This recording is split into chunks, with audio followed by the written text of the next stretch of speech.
إرسال رحماته الواسعة، فتتلقاها القلوب الخاشعة والأفئدة المتواضعة.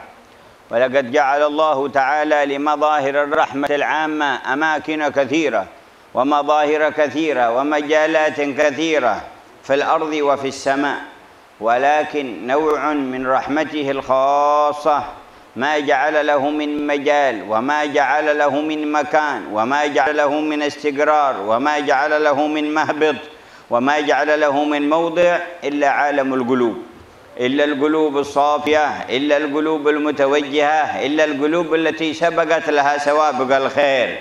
ونحن نسأل مقلب القلوب والأبصار أن يثبت قلوبنا على دينه، فإنه إذا ثبت القلب على دينه تعالى لم تنزل رحمة في وقت من الأوقات ولا في حالة من الحالات إلا أصاب هذا القلب نصيب من هذه الرحمة، لأن القلب ثابت على دين الله.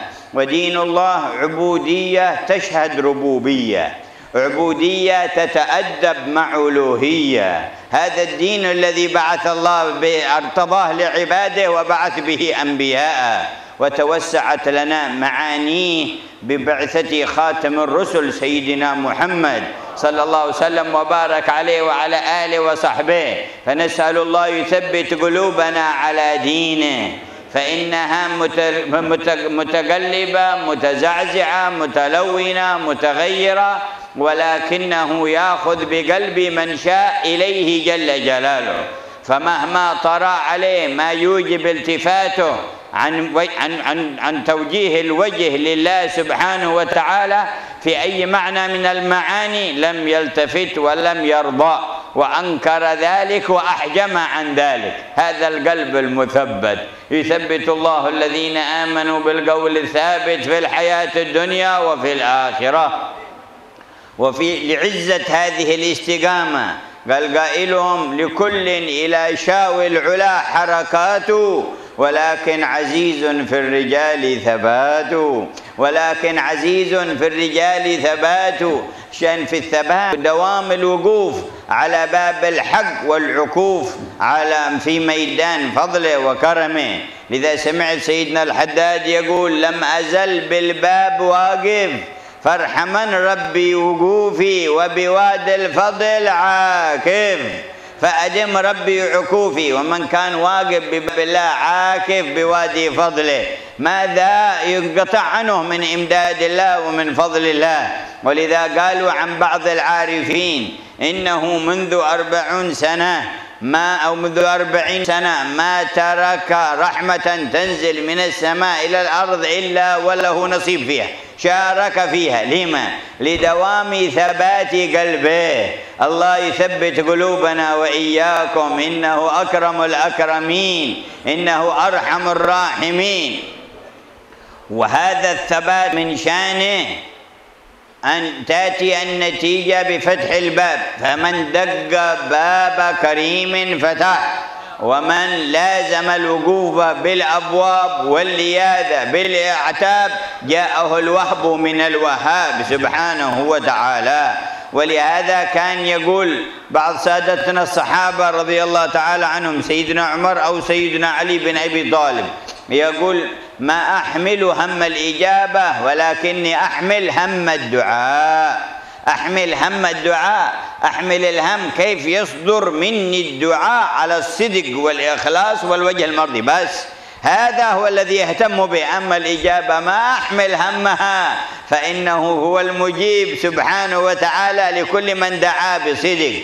ولهذا ذكروا أن رجلا قصد سيدنا موسى من بني إسرائيل في حاجة ألمت به وطلب منه دعاء يلح به على الله تعالى ليقضي حاجته، فعلمه سيدنا موسى الدعاء وذهب يدعو ما ظهرت له آثار الإجابة. بعد مدة جاء قال: يا كليم الله، دعوت ربي بالدعاء الذي علمتني وما رأيت أثر الإجابة. قال: أسأل لك ربك إذا ناجيته. فلما كلم الحق تعالى قال: يا رب عبدك فلان يدعوك بهذا الدعاء منذ مدة لم يرى أثر الإجابة. قال: يا موسى إنه يدعوني وقلبه عند غنمه. قال له يدعوني وقلبه عند غنمه، فلو دعاني به مرة واحدة وقلبه معي لأجبته. قال مرة واحدة يدعوني ولكن قلبه عندي أجيبه، لا أحمل هم الإجابة ولكن أحمل هم الدعاء، كيف أقوم بحق الدعاء. فيا سعد من وفقه الله للوقوف ببابه جل جلاله. وهذا الشرف للإنسان. قف على باب ما يقلده يا سعد قالد، باب مولاك لي منه ورود الفوائد. هكذا الشان في الوجهة إلى الرحمن جل جلاله وتعالى في علاه. غير الواقفين على باب الله هذا واقف على باب نفسه، وهذا واقف على باب هواه، وهذا واقف على باب مسؤولين، وهذا واقف على باب أحزاب، وهذا واقف على باب حكومات، وهذا واقف على باب شيء من الترهات والبطالات، وكفاهم ذلك ذلا ومهانة. وهذا واقف على باب رب العالمين وأرحم الراحمين وملك السماوات والأرض وصاحب الحكم يوم العرض جل جلاله وتعالى في علاه. كفاه شرف، يا ما أعظمه من شرف أن يقف على باب الله العلي الكريم الأرحم الأرأف الأمجد الألطف سبحانه وتعالى. الله يرزقنا وإياكم صدق الوقوف على بابه واللياذ بأعتابه. وإنما نتعلم معاني الوقوف على بابه بالواقفين على باب الله، بالذين فتحت لهم الأبواب، بالذين اقتربوا من ذلك الجناب، بالذين حلا لهم الشراب، بالذين دخلوا دوائر الاطياب في حضرات الاقتراب. يعلموننا كيف نقف بين يدي الله، كيف نلوذ بباب الله، كيف نعكف على أودية الفضل. بذلك يقول الحبيب علي الحبشي: من تعلق بأهل السر بالتعلق بأهل السر يبدو لك السر، لأنك تعرف بهم كيف تتأدب، فتعرف بهم كيف تتقرب، تعرف بهم كيف تعامل الرب جل جلاله، فيرضى عنك ويفيض عليك فائضات الخير وفائضات الجود وفائضات الإحسان التي ما تحدها حدود. ولكن إذا كان الأيام والليالي تمر على الإنسان ما يحسن الوقوف على باب ربه، فتجد له الأيام والأسابيع لا بكية له من خشية ولا من رجاء ورغبة ولا من شوق ومحبة. ما يعرف هذا، ما يعرف الشوق والمحبات إلا للتافهات والدنيات، ما يعرف الخشية والخوف إلا من مرض للجسد أو من قلة في المال أو من هوام بين الناس، ما يعرف إلا هذا. ما عرف الخوف والخشية من جلال الجليل الكبير، من عظمة العلي العظيم جل جلاله. وإذا ما جالس أهلها بالصدق والأدب من أين يسري له نورها أو يحل في قلبه أو يدرك حقيقتها؟ من جالس أهل النور بالحرمة وتصحيح الأدب يبشر بمطلوبه ويحظى من إلهه ما أحب. إذا كان جالس أهل النور بالحرمة وتصحيح الأدب، وإن مجالستهم فتح الله لنا بابها حتى من مضى من الأخيار إذا صدقنا في التعلق بهم وفي محبتهم من أجل الله وقرأنا كتبهم وسيرهم ومناقبهم وأخبارهم، سرت سراية مجالستهم إلينا فكأننا جالسناهم. بل إذا تمكن ذلك منا ارتقينا وارتقينا وارتقينا بمجالسة أخيار زماننا إلى مجالسة أخيار الأزمنة الماضية كلها، إلى عهد الصحابة رضي الله عنهم، وسرت لنا سراية المجالسة مع الجناب النبوي الرفيع الأشرف الأعلى لدى الرب الأعلى جل جلاله وتعالى في علاه. وإذا صح لنا ذلك وصح ذقنا لذة من لذات المجالسة للرحمن جل وعلا، وهو الذي قال في الحديث القدسي سبحانه: أنا جليس من ذكرني، أنا جليس من ذكرني. ولهذا رأيت لذة العارفين في مجالسة رب العالمين جل جلاله، جليسهم الرحمن باستيلاء سلطان الذكر على قلوبهم، لم يبقي لغير ربهم في قلوبهم بقية، فبذلك طابت لهم المجالسة والمؤانسة بالواردات الربانية. يقول سيدنا الإمام العدني عليه رحمة الله ورضوانه: آنست أنس الأنس في مهرجان القدس، وفنيت هيكل نفسي وقالبي وحسي، وزال وهم اللبس وحندسات الحدس بالبارق النوراني والوارد الرباني. فإيش الذي حصل لك؟ قال: لذة لا تكيف ولا تصور بالأفهام، قد ذاقها من عناها وهام فيها الذي هام. ماذا تقول عنها؟ قال: أقول: يا ذا الذي ناداني وقت السحير أشجاني، نداه لي أسقاني من قرقفاه الهاني، سكرت به وفناني عن كل ضد ثاني، من قاسي أو داني في العالم الجسماني. آنست أنس الأنس في مهرجان القدس. ما يعرف الناس إلا مهرجانات أرضية، ما يعرفون إلا مهرجانات سطحية، ما يعرفون إلا مهرجانات بشرية. أين مهرجان القدس؟ في مهرجان القدس هناك يكون المعاني الدنو والاقتراب، ولكن كما قال الحبيب علي: من لا صحب في زمانه شيخ عارف مكين، مرت حياته وهو معدود في المفلسين، أشكو إلى الله مما قد حدث السنين، ساروا رجال الهدى والمعرفة واليقين، حتى يفتقد كثير من المسلمين في كثير من الأوقات الصالحين لا يجدونهم بينهم. قال: حتى يذهب الصالحون الأمثل فالأمثال حتى تبقى حثالة لا يباليهم الله بالا، ما عاد لهم قدر عند رب الأرض والسماء، يتسلط عليهم الأعداء، ينازلهم البلاء، ينصرفون من العلو إلى السفل ولا يبالي بهم الله والعياذ بالله، يخسرون الدنيا والآخرة، ذلك هو الخسران المبين. قل إن الخاسرين الذين خسروا أنفسهم وأهليهم يوم القيامة وهم الذين لم تثبت قلوبهم على دين الله. يا مقلب القلوب الأبصار ثبت قلوبنا على دينك. فإنما تقام هذه الذكريات والمناسبات وتعقد هذه الاجتماعات طلبا لنظرة الله التي تثبت بها القلوب على دينه. ثبت قلبه على دين الله لم تفارقه خشية الله، ولم يفارقه الرجاء في الله، ولم تفارقه عظمة الله وهيبته، ولم يفارقه محبته والشوق إليه سبحانه وتعالى، بل يكون حب إليه من نفسه وأهله وماله وولده ومن الماء البارد على الضمام. وهكذا تكون سرايات معاني هذه المحبة عند هذا الإنسان الذي اختاره الله له، اختاره لقربه، اختاره لمعرفته، اختاره لنظره، اختاره للفهم عنه، اختاره للوعي ما أوحاه، وأنزله على قلب مصطفاه. وهذا حقيقة الرفعة عنده، يرفع الله الذين آمنوا منكم والذين أوتوا العلم درجات.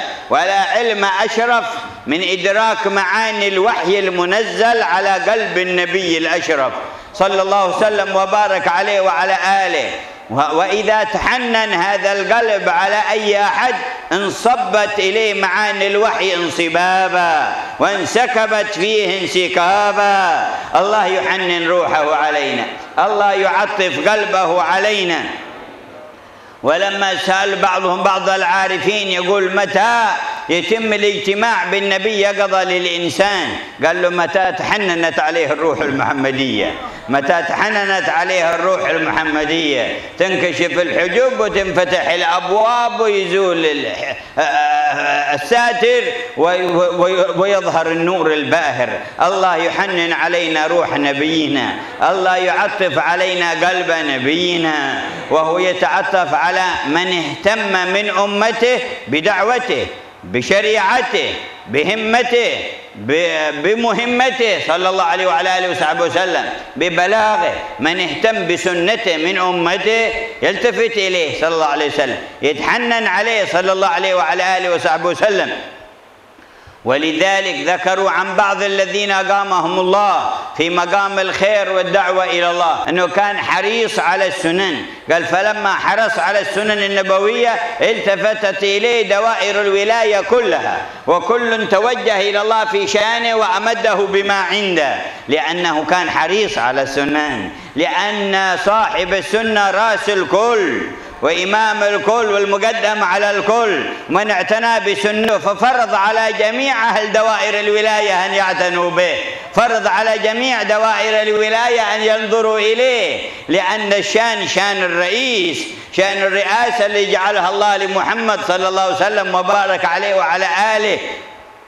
وكلهم من رسول الله ملتمس غرفا من البحر أو رشفا من الديم، وواقفون لديه عند حدهم من نقطة العلم أو من شكلة الحكم، فهو الذي تم معناه وصورته، تم معناه وصورته، لا كمثل صورته في الصور. ما خلق الله أكمل ولا أجمل ولا أفضل منها، لا قبل ولا بعد، ولا كمعناه في المعاني، فهو الذي تم معناه وصورته. ثم اصطفاه حبيبا بارئ النسم منزه عن شريك في محاسنه، فجوهر الحسن فيه غير منقسم. دع ما ادعته النصارى في نبيهم، واحكم بما شئت مدحا فيه واحتكم.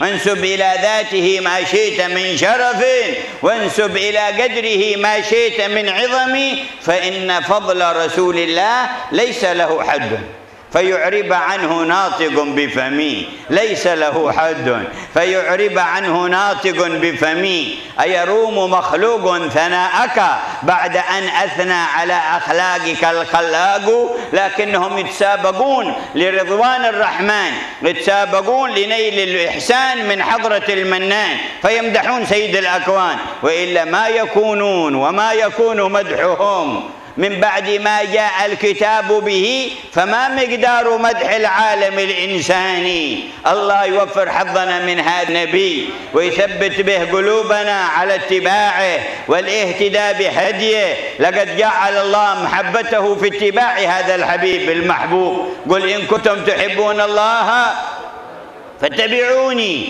يحببكم الله ويغفر لكم ذنوبكم. وآية حب الله منا اتباعه، به وعد الغفران بعد المحبة. وبهذا تعرف لماذا ارتقى الرجال الأكابر. كان سيدنا الإمام الحداد يقول: ما من سنة سنها رسول الله إلا وأرجو أني قد عملت بها.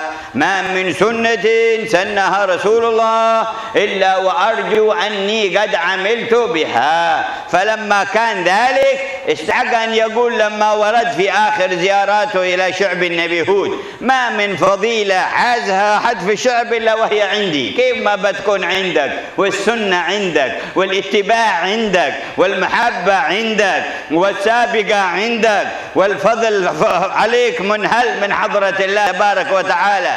فجزاء ما من سنة سنها رسول الله إلا أرجو أني عملت بها. ما من فضيلة حازها أحد في هذا الشعب إلا وهي عندي. وإن تروح الفضائل إن ما حطت في رحاب الذين اتبعوا جامع الفضل وباب الوصل سيد الرسل صلوات ربي وسلامه عليه.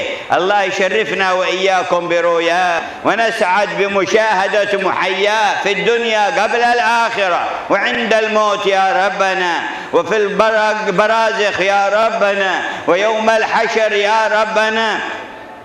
هذا يرى أول وذا بعد وذا بعد وذا بعد، وذا ما عاد يشوفه إلا متأخر، وذا ما عاد يرى وجهه إلا ساعة الورود على الحوض. والمصيبة لمن لا يرى الوجه أصلا والعياذ بالله في ذاك اليوم. الويل لمن لا يراني يوم القيامة. ولكن المقربين ما ينفض أحدهم رأسه من تراب القبر إلا والوجه أمامه والمشاهدة أمامه. أنعم وأكرم بهم، ما يتأخر يتأخرون إلى ما بعد، ولا يمشون إلى ظل العرش إلا وهم في شهوده، ولا يستظلون بظل اللواء إلا وهم يشهدون حامله صلى الله عليه وآله وسلم، ولا يريدون على الحوض إلا وهم على رؤيا لوجهه صلى الله عليه وسلم وبارك عليه وعلى آله، ولا يمرون على الصراط إلا وهم في معية معه. يا رب أكرمنا، يا رب أكرمنا، يا ربنا أكرمنا، يا أرحم الراحمين ارحمنا وثبت قلوبنا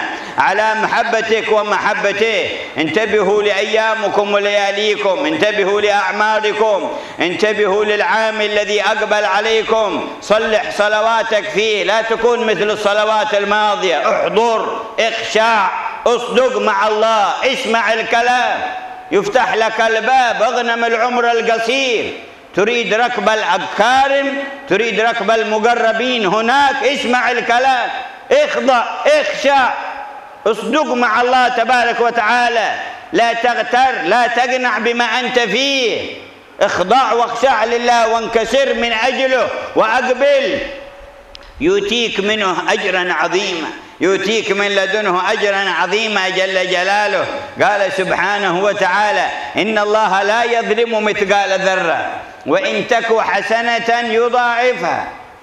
وإيش ذي المضاعفة؟ مضاعفة 10، مضاعفة 20، مضاعفة 100، مضاعفة 700، مضاعفة 7000، مضاعفة 70000، مضاعفة 100000، مضاعفة 1000. والله يضاعف لمن يشاء والله سبحانه وتعالى، لكن فوق ذلك ويؤتي من لدنه أجرا عظيما. غير المضاعفات، المضاعفات مهما تضاعفت فلها حد، لكن ويؤتي من لدنه هذا ماشي حدود، ويؤتي من لدنه أجرا عظيما. لا إله إلا هو. الله يوفر حظنا من الأجر العظيم ويربطنا بالنبي الكريم، ويجعل سبحانه وتعالى من سراية هذه الخيرات قرة عيون للذين مضوا. السيد نوفل بن سالم عليه رحمة الله ووالده وإخوانهم وأباؤهم، الله يعلي لهم الدرجات عنده من اتصلوا به، ويسر قلوبهم ويجعل سرور القلوب متصل إلى الحبيب المحبوب صلى الله عليه وسلم، بما تعود العائدة في مضاعفة الخير لنا ولهؤلاء الأولاد والأحباب القائمين، ومن ساهم مساعد معهم من مدرسين أو مجتهدين أو قائمين أو طالبين أو منفقين أو متعاونين أو محبين. الله يجعل الكل في دائرة الثبات. فيا رب ثبتنا على الحق والهدى، ويا رب اقبضنا على خير ملتي بحرمة هادينا ومحيي قلوبنا ومرشدنا نهج الطريق القويمة، دعانا إلى حق بحق منزل عليه من الرحمن. أفضل دعوتي أجبنا قبلنا مذعنين لأمره، اللهم حققنا بذلك. أجبنا قبلنا مذعنين لأمره، سمعنا أطعنا عن هدى وبصيرة. وإذا أعطاك ذلك أعطاك الفوز كله. من يطع الله ورسوله ويخشى الله ويتقي فقد فاز فوزا عظيما، وأولئك هم الفائزون. اللهم اجعلنا منهم. قال أجبنا قبلنا مذعنين لأمره، سمعنا أطعنا عن هدى وبصيرة. فيا رب ثبتنا على الحق والهدى، ويا رب اقبضنا على خير ملتي، وعم أصولا والفروع برحمة، وأهلا وأصحابا وكل قرابتي، وسائر أهل الدين من كل مسلم أقام لك التوحيد من غير ريبة. وصلي وسلم دائم الدهر سرمدا على خير مبعوث إلى خير أمتي محمد المخصوص، منك بفضلك العظيم وإنزال الكتاب وحكمتي، والحمد لله رب العالمين. Akan tetapi rahmat yang secara khusus itu tidak diberikan, tidak ada, melainkan rahmat yang khusus yang teristimewa tersebut hanya ditempatkan di dalam hati-hati manusia, hati-hati yang tunduk kepada Allah Subhanahu wa Ta'ala, yang dipilih oleh Allah Subhanahu wa Ta'ala untuk menerima rahmat dan kasih sayang tersebut secara khusus dan istimewa dari Allah Subhanahu wa Ta'ala. Semoga Allah Subhanahu wa Ta'ala memberikan thabat, memberikan ketetapan kepada hati kita ini, ditetapkan di dalam keimanan, dalam keislaman, dalam ketakwaan, Sebab hati yang telah diberikan sabat atau ketetapan inilah yang hati yang telah ditetapkan oleh Allah Subhanahu wa taala, dikokohkan oleh Allah taala, maka inilah hati yang menerima rahmat khusus dan istimewa dari Allah Subhanahu wa taala. Hati yang sudah tetap dalam keimanannya, dalam keislamannya, tidaklah turun rahmat dari Allah taala ke bumi kepada siapapun juga melainkan hati yang semacam ini dapat bagian. Tidak turun karunia Allah taala ke muka bumi kepada siapapun melainkan hati yang semacam ini pun mendapatkan jatah daripada rahmat yang turun tersebut. Dan hati yang telah ditetapkan oleh Allah taala dalam agama ini, yang menjalankan keislamannya, nilai-nilai Islam dijalankan, nilai-nilai iman dijalankan dengan adab, dengan akhlak, dengan ajaran Nabi Muhammad dan sunnah Rasulullah Sallallahu Alaihi Wasallam, yang mana untuk itulah Nabi Muhammad Sallallahu Alaihi Wasallam diutus oleh Allah Subhanahu Wa Taala. Sebab hati manusia ini berubah-ubah, terbolak-balik. Terkadang dia condong kepada sesuatu dan sesaat dia akan berbalik daripada sesuatu yang disukai tersebut. Akan tetapi Allah Subhanahu Wa Taala menetapkan sebagian hati yang dikehendaki oleh Allah Taala untuk hal-hal yang diridhai oleh Allah Subhanahu Wa Taala. Maka hati tersebut tidak akan menoleh kepada sesuatu yang hina, kepada sesuatu yang fana. Semangatnya adalah keridhaan dan karunia dari Allah Subhanahu Wa Taala. Hati yang telah ditetapkan oleh Allah Taala, disyaratkan oleh Allah Taala dalam Al-Quran, "Yuthabbitullahu alladziina aamanu bil qawli tsabit fil hayati dunya wa fil akhirah." Allah Taala menetapkan orang-orang yang beriman, Allah Taala tetapkan mereka dengan qaul tsabit, dengan kalimat yang tetap daripada kalimat keislaman dan kalimat tauhid tersebut di dalam kehidupan dunia dan kehidupan akhirat. Akan tetapi orang-orang yang memiliki hati yang kokoh dengan pendiriannya, dengan akhlak tersebut, dengan ajaran dan agama tersebut, orang yang memiliki kekokohan hati di dalam keistiqomahannya tersebut itu sangat jarang sekali. Apabila seseorang memiliki hal tersebut, maka dia telah memiliki berlian yang amat jarang, di mana yang sulit ditemukan dimanapun juga. Sehingga kita mengetahui, mengenal bagaimana ucapan Al-Habib Abdullah bin Abdul Haddad, "Lam azal bil babi waqif fa'adim rabbi ubufi wa farhaman rabbi ubufi wa biwadil fadli aqif fa'adim rabbi ubufi." Itu beliau mengatakan, menceritakan, aku senantiasa, hatiku tetap, aku senantiasa menanti di pintu Allah Subhanahu Wa Taala, maka kasihanilah, rahmatilah, sayangilah penantianku ini ya Allah. Begitu kata beliau dalam munajatnya. Dan aku menanti di lembah karuniamu, aku menanti di lembah karuniamu, maka abadikanlah, teruskanlah, langgengkanlah keberadaanku di lembah karunia yang kau limpahkan di dalamnya karunia. Kapan seseorang berada di lembah karunia Allah, tenggelam di dalam lembah karunia Allah dan pemberian dan kasih sayang Allah, manakala dia senantiasa menanti di pintunya Allah, selalu bersama Allah, dekat dengan Allah. Apabila hatinya sudah tetap kepada hal yang sedemikian rupa, maka dia akan senantiasa berada dalam karunia Allah Subhanahu Wa Taala. Hingga sampai dikatakan orang yang semacam ini sampai mengatakan sejak 40 tahun tidak turun rahmat dari Allah Subhanahu Wa Taala kepada siapapun juga yang ada di muka bumi, melainkan saya dapat jatah. Saya mendapatkan royalti, mendapatkan jatah dari rahmat yang turun tersebut. Saya juga kebagian. Kepada siapapun saya kebagian, dikarenakan hatinya tetap dalam penantiannya mencari ridha Allah Subhanahu Wa Taala, tidak berubah-ubah, tetap istiqamah dalam apa yang digariskan oleh Rasulullah Sallallahu Alaihi Wasallam. Dan sungguh hasil dari orang yang menanti di pintunya Allah, dengan tekun dia menanti bersinggung di pintunya Allah, dia mendapatkan karunia Allah tersebut, pasti orang yang menanti di pintunya Allah akan dibukakan pintu dan dipersilahkan masuk ke dalam karunia yang luas dari Allah Jalla Jalaluhu Ta'ala Ta'ala. Karena itu marilah kita giat di dalam beramal, di dalam berbuat, di dalam penantian kepada Allah Subhanahu Wa Ta'ala.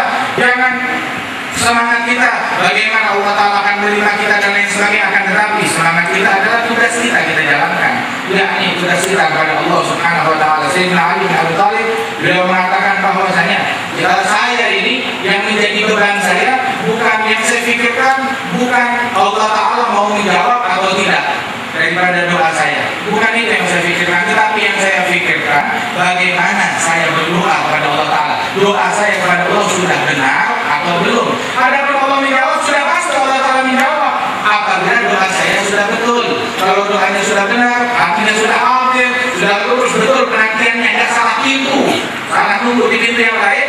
Nah itulah bakal dibukakan. Tapi kalau kita sudah benar penantian kita, pintu yang kita pilih sudah tepat, maka insya Allah akan diberikan dan dikaruniakan oleh Allah Subhanahu Wa Taala. Datang seseorang kepada Nabi Musa ala nabiyina wa alaihi afdhalus salawat wassalam. Beliau datang bertanya kepada Nabi Musa, minta diajarkan suatu doa yang mustajab di sisi Allah Taala. Diajarkan oleh Nabi Musa satu doa untuk diamalkan. Kemudian pergi ditinggal oleh Nabi Musa. Ini orang dia doa setiap kali doakan tetapi tidak nampak tanda-tanda diijabah oleh Allah Taala. Tidak ada tanda-tanda diijabah dikabulkan doanya. Sampai akhirnya berjumpa dengan Nabi Musa lagi, dia bilang, Nabi Kalimullah, saya menerima doa yang kamu ajarkan, saya praktekkan, saya baca, saya amalkan, akan tetapi tidak juga dikabulkan oleh Allah Subhanahu Wa Taala. Tidak ada tanda-tanda akan diijabah oleh Allah Taala. Hingga Nabi Musa bertanya kepada Allah Taala, ya Allah, hambamu fulan, saya ajarkan doa yang mustajab, akan tetapi tidak ada tanda-tanda dikabulkan doanya tersebut. Maka Allah Taala mewahyukan kepada Nabi Musa, wahai Musa, betul dia doa kepadaku, dia doa, dia memanggil saya, ya dengan lidahnya, tapi hatinya mikirin kambingnya, hatinya mikirin hewan gembalaannya, hatinya bersama dunia. Bagaimana seseorang akan dikabulkan doanya apabila dia tidak sungguh-sungguh hatinya berpikir ke tempat yang lain? Maka ini dikatakan amrul doa, yaitu yang dia pikirkan itu bagaimana tugas menjalankan doa, menjalankan penantian dengan penantian yang benar, berdoa dengan doa yang benar, menghadirkan hatinya, jalankan tugas kita dengan sebaik-baiknya. Allah Ta'ala pasti akan memberikan karunia-Nya kepada kita sekalian. Karena itu menantilah, jangan bosan-bosan di dalam penantian kita terhadap karunia dan pemberian dan rahmat dari Allah Subhanahu Wa Ta'ala. Apabila kita tetap terus ditetapkan penantian kita, maka kita pasti akan mendapatkan manfaat besar dari Allah Jalla Jalaluhu Ta'ala. Akan tetapi sebagian orang dia lebih suka menanti di pintu hawa nafsunya, menanti di pintu kemauannya, dan menanti di pintu egoismenya, menanti di pintu partai, di pintu dunia, di pintu harta, di pintu uang dan lain sebagainya. Akan tetapi mana orang-orang yang betul-betul menanti di pintunya Allah Subhanahu Wa Taala? Dia ada kepentingan pribadi, semata-mata dia menanti karena cintanya dan rindunya kepada Allah Subhanahu Wa Taala. Maka orang yang lagi begini mendapatkan karunia dari Allah Subhanahu Wa Taala. Tapi sebagaimana kita tahu kalau kita menanti di pintu yang betul? Bagaimana kita tahu apa tandanya pintu yang betul? Ini pintunya Allah sudah betul. Dari mana kita tahu? Kita mengetahui penantian kita sudah benar, haltenya sudah tepat. Tandanya itu ada tandanya melalui orang-orang yang menunggu di pintunya Allah Subhanahu Wa Taala. Mau tahu pintunya Allah? Lihat siapa yang menanti di pintu tersebut. Beberapa yang menanti di pintu tersebut orang-orang besar, para aulia, para sholihin, Nabi Muhammad Shallallahu Alaihi Wasallam. Maka kita udah salah pintu lagi. Nah itu dia pintunya Allah Jalla Jalaluhu Ta'ala. Sebab mereka, para aulia, para sholihin, mereka mengajarkan kepada kita sekalian bagaimana cara menanti yang benar di pintunya Allah Subhanahu Wa Taala, sehingga penantian kita tidak akan sia-sia. Itu disebutkan dengan kebersamaan, dengan bersama para aulia, para sholihin, bersama orang-orang soleh, bersama dengan orang-orang yang dekat dengan Allah Taala, bersama orang-orang yang mengikut sir, mengikut rahasia dan rahmat istimewa dari Allah Taala, maka kita akan mendapatkan karunia tersebut. Bitta'alluq bi ahli sir, kata Habib Ali, yang berdua kasir. Dengan ketergantungan, keterkaitan kita menjalin hubungan dengan orang-orang soleh, orang-orang yang membawa sirnya Allah Ta'ala, maka kita pun akan dibukakan daripada harta karun dan rahasia tersebut. Kita akan mengetahui dan diajarkan oleh Allah Subhanahu Wa Ta'ala. Yani dengan berkat mereka seseorang akan dibukakan karunia Allah Jalla Jalaluhu Ta'ala. Akan tetapi apabila berlalu hari, berlalu waktu kita, malam kita, tahun ini sekarang udah tahun baru lagi, berlalu tahun demi tahun, hari demi hari, minggu demi minggu, bulan demi bulan, kita tidak mengenal rindu kepada Allah, cinta, begitu juga tidak mengenal rasa takut yang betul kepada Allah Subhanahu Wa Taala. Kita tidak mengenal kerinduan, kecintaan, rasa takut, melainkan dari hal-hal yang hina, yang rendah, yang fana. Begitu.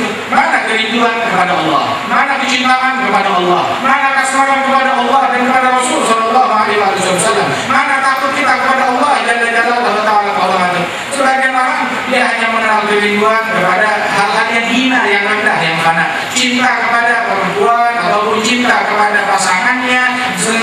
duniawi, cinta kepada uang, cinta kepada harta, kedudukan, partai dan lain sebagainya, cinta kepada hal-hal yang hanya takut kalau hartanya hilang, takut kalau kena penyakit, takut kalau kena musibah dan lain sebagainya. Akan tetapi dia tidak takut kepada Allah Subhanahu wa taala, pencipta alam semesta, memiliki kekuasaan di dunia dan di akhirat Subhanahu wa taala.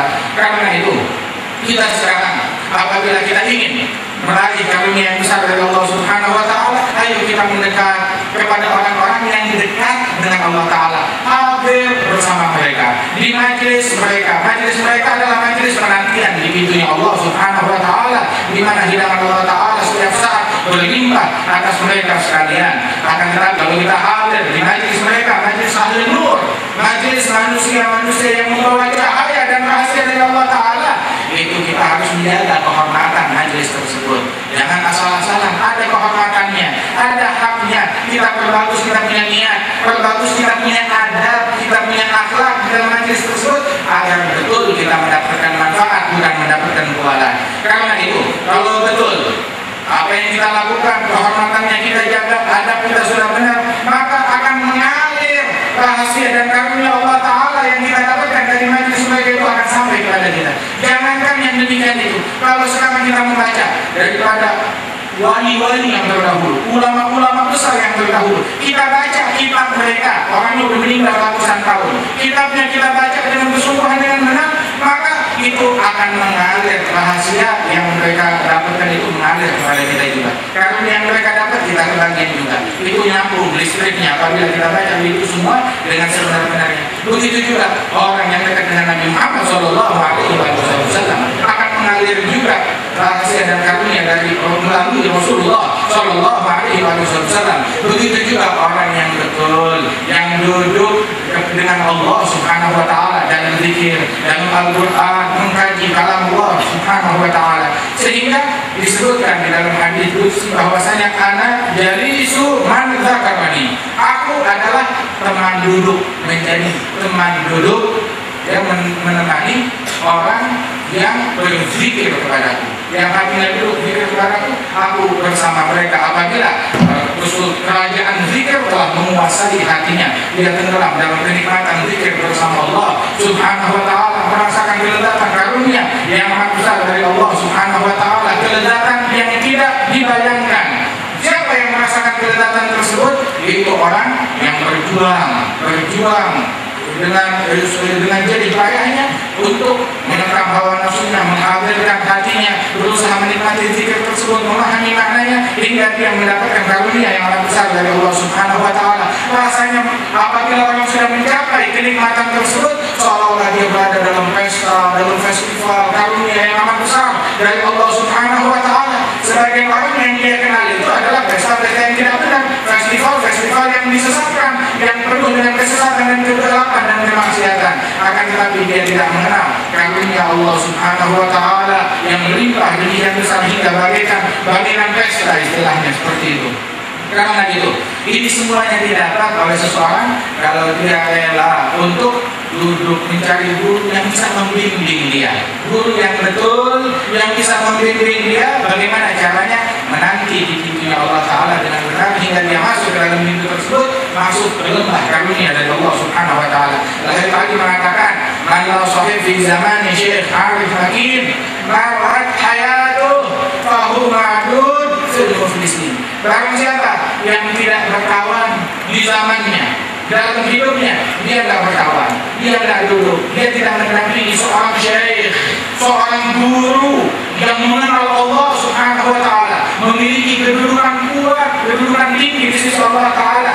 Dia kayak hidupnya tidak duduk, tidak kenal, tidak sungguh-sungguh dekat sama mereka, maka niscaya akan berlalu hidupnya seluruhnya sia-sia habis begitu aja, dan dia dalam keadaan rugi, penyesalan yang luar biasa. Dari kahwal khusranul mubin, kata Allah Ta'ala, itulah penyesalan yang sebenarnya, rugi di dunia dan rugi di akhirat. Karena itu tidak kita lakukan penantian kita di majelis ini, hadirnya kita di majelis ini semata-mata kita mencari karunia Allah Subhanahu wa taala, karena kita ingin dicintai oleh Allah, ingin mencintai Allah Subhanahu wa taala. Dan jadikanlah sekarang betul-betul kita terapkan dalam hati kita, resmikan di dalam hati kita pastikan di dalam hati kita, Allah dan Rasulnya menjadi yang paling kita cintai, lebih daripada nyawa kita, lebih daripada nyawa anak kita, lebih daripada nyawa istri kita, lebih daripada nyawa keluarga kita, dan juga lebih daripada apapun juga yang ada di dunia ini.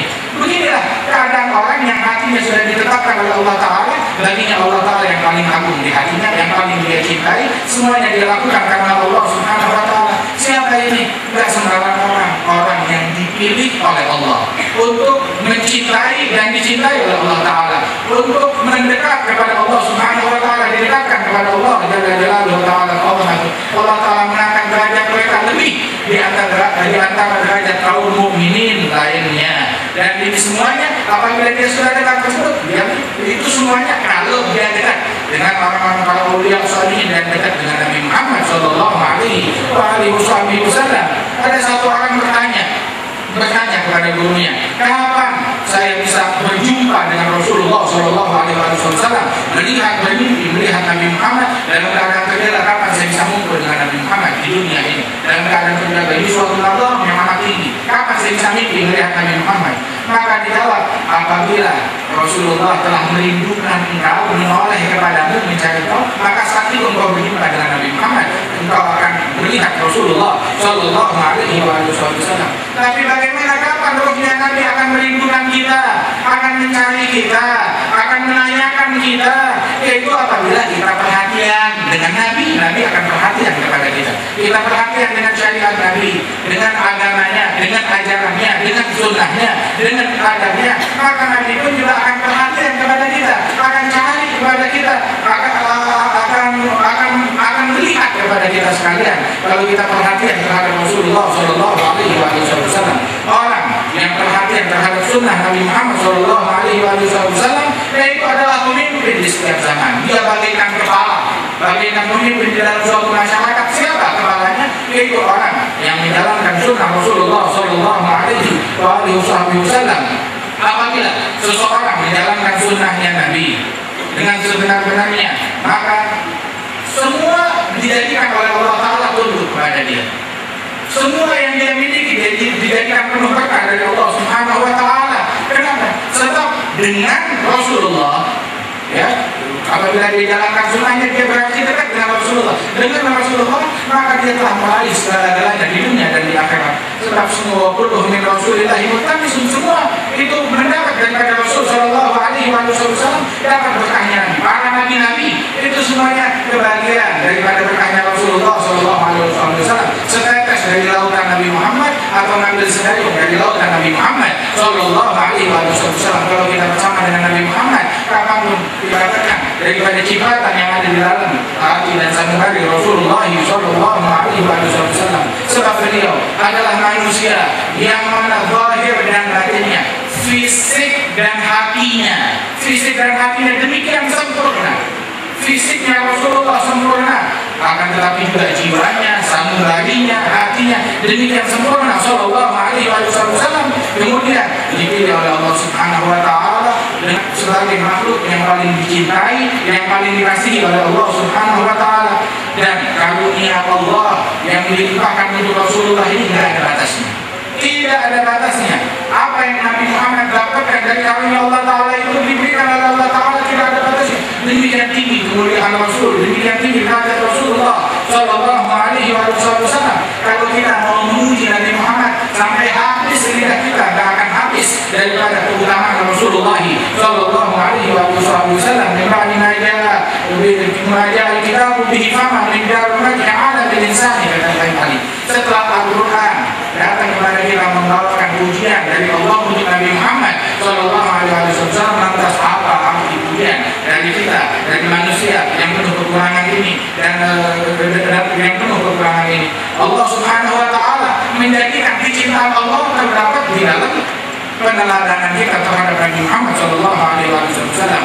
Disebutkan di dalam Al-Quran, qul in kuntum tuhibbunallah fattabi'uni yuhibbukumullah. Katakanlah, apabila kalian cinta kepada Allah, maka ikuti aku, kata Nabi, ikuti Nabi Muhammad.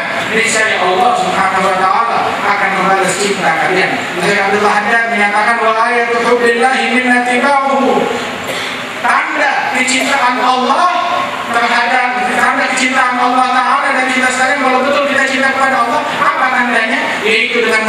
meneladani Rasulullah Shallallahu Alaihi Wasallam. Dengan itulah Allah Subhanahu Wa Taala menjanjikan ampunan dan telah menjanjikan mahabbah dan kecintaan dari Allah untuk orang yang meneladani dan mengikuti Rasul Shallallahu Alaihi Wasallam.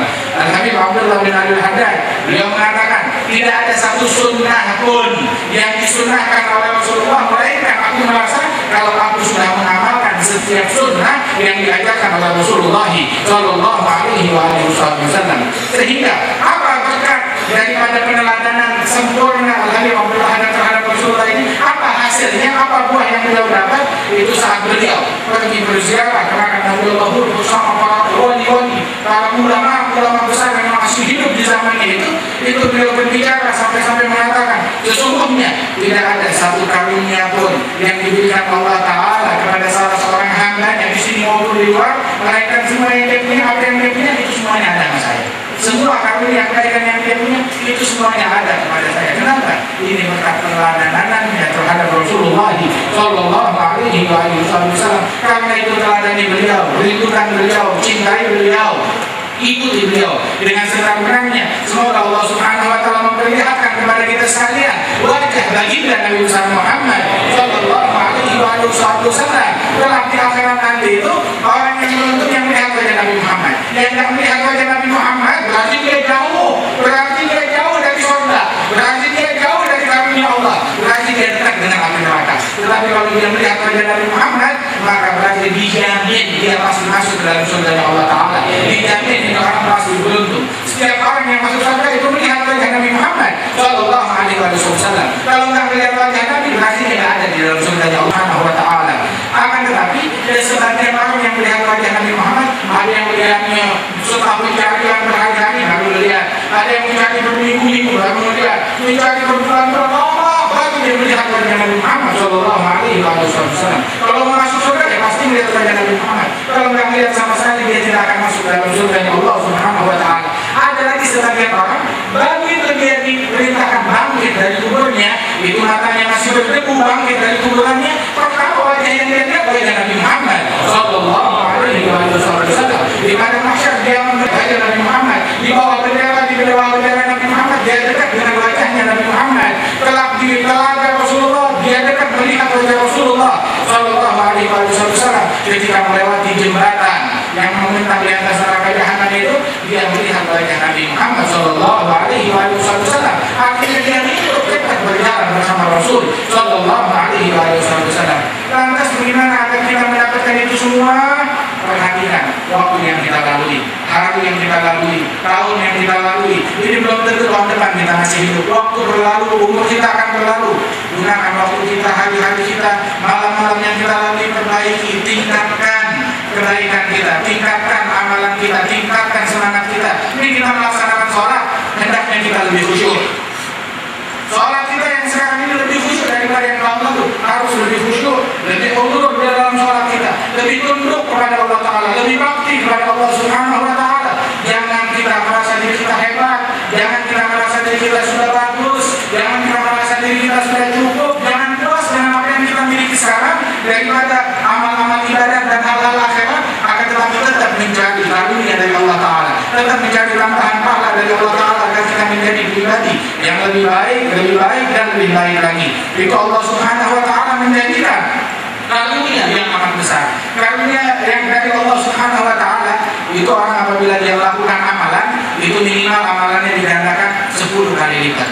Ada lagi yang sebagian amalannya digandakan 170 kali lipat, ada yang 100 kali lipat, ada yang 700, ada yang 1000, ada yang 7000, ada yang 10.000, ada yang 100.000, ada yang 70.000, ada yang 1 juta. Akan tetapi ini semuanya ada perkaliannya, sekian, ketahuan bilangannya. Tetapi ada lagi sebagian manusia yang lain difirmankan oleh Allah Ta'ala, wa yu'ti min ladunhu ajran 'azima. Allah Subhanahu Wa Ta'ala memberikan darinya itu pahala yang agung, yang besar. Berapa tidak dihitung jumlahnya, dilipat gandakan dengan bilangan yang tidak terhitung. Mudah-mudahan Allah Subhanahu Wa Ta'ala menggandakan amal ibadah kita dengan yang tidak terhitung. Allah Subhanahu Wa Ta'ala memberikan keberkahan dalam hari-hari dan waktu yang kita miliki dan umur yang kita miliki ini, dan amal yang kita lakukan menjadikan kita manusia yang lebih baik lagi hari demi hari dan tahun demi tahun. Dan Allah Ta'ala mengangkat derajat para pendahulu kita, para kaum sholihin. Di zaman kita yang mereka meninggal dunia, akan Allah Ta'ala angkat derajat mereka, terutama Al-Walid Al-Hanafi bin Salim Nahwi Jidan. Akan Allah Ta'ala mengangkat derajat beliau dan juga kedua orang tua beliau dan juga para guru-guru dan salafnya, dan Allah Subhanahu wa Ta'ala memberikan keberkahan kepada kita semua yang hadir di tempat ini, dan juga orang-orang yang memiliki hubungan dekat dengan Yayasan Al-Fathiyah ini, dan orang-orang yang boleh membantu berkhidmat. Mudah-mudahan para pengajarnya, para santrinya, para jamaahnya, dan orang-orang yang memiliki hubungan dengannya diberikan keberkahan oleh Allah Subhanahu wa Ta'ala, dan Allah Subhanahu wa Ta'ala insyaallah mengabulkan doa kita, dan Allah Ta'ala menetapkan hati kita dalam keimanan, dalam kebaikan. Amin ya rabbal alamin. Demikian sedikit yang dapat saya pahami. Wassalamualaikum warahmatullahi wabarakatuh.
وعجل بشفاء المحسن بن سالم بن الشيخ ابو بكر وفاطمه بن سالم بن جندان وفردوس بن سالم بن احمد جندان وروش بن عبد الملك وزين بن عبد الله عمر مرضانا ومرضاكم خاصه ومرضى المسلمين عامه الله يشفينا واياهم اجمعين يعافينا واياهم اجمعين ويهب لنا الصحه واياهم اجمعين ويهب لنا العوافي الظواهر والخوافي في الدنيا والاخره ويصلح شؤوننا الباطنه والظاهره ويتولانا بما هو اهله ويصلح الشان كله ويجعلها جلسة من جلسات الرضا ومن جلسات الجود الواسع ومن جلسات العطاء المتتابع ومن جلسات حنان روح الحبيب الشافع وينيلنا فوق المقام ويعظم لنا المنافع ويتولانا بما هو أهله وصلحنا ولكم الشان كله ويمن علينا بوصله ويمن علينا بصلاح القلوب والقوالب والظواهر والباطن ويكرمنا بثبات القلوب على دينه يا مقلب القلوب والأبصار ثبت قلوبنا على دينك ثبتنا على الحق فيما نقول ثبتنا على الحق فيما نفعل